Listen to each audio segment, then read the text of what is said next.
All right, yes, let's try and ask that question I asked. Christoph Bartnek is co-author of a study on robot-human relations from the University of Canterbury. Christoph, thanks for joining us. Should we really be saying please and thank you to our robot servants? I mean, aren't they just tools? First of all, politeness costs nothing and gains everything. You should always try to be polite. But to answer your question, it depends really on what type of robot you're talking about. Strictly speaking, a washing machine is a tool and a robot, and that is fine. But it really gets interesting once we are considering robots that are made to look like humans or that represent humans. Look, how does this matter to me in real life? Like, can the way that I treat a robot affect the way that I treat people?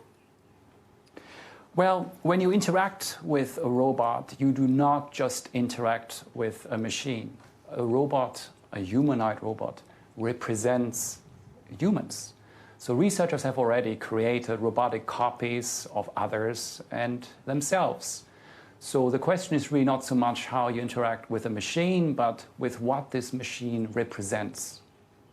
Oh, come on, Christoph. I mean, we all love a good robot, and I'm sure you love robots more than most of us, but it's okay to let your negative emotions loose on a piece of metal, surely.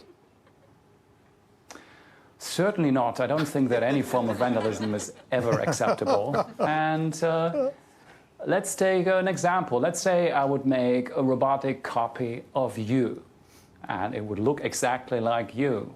And I would mistreat this robot. Ooh. What would that say about me?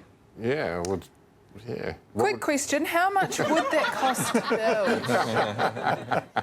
build? I can answer you that. If there's a companies in Japan that actually produce robotic copies of people, it will set you back $250,000. Great, okay. Quarter of a mil. I'll start saving now. That's Christmas sorted.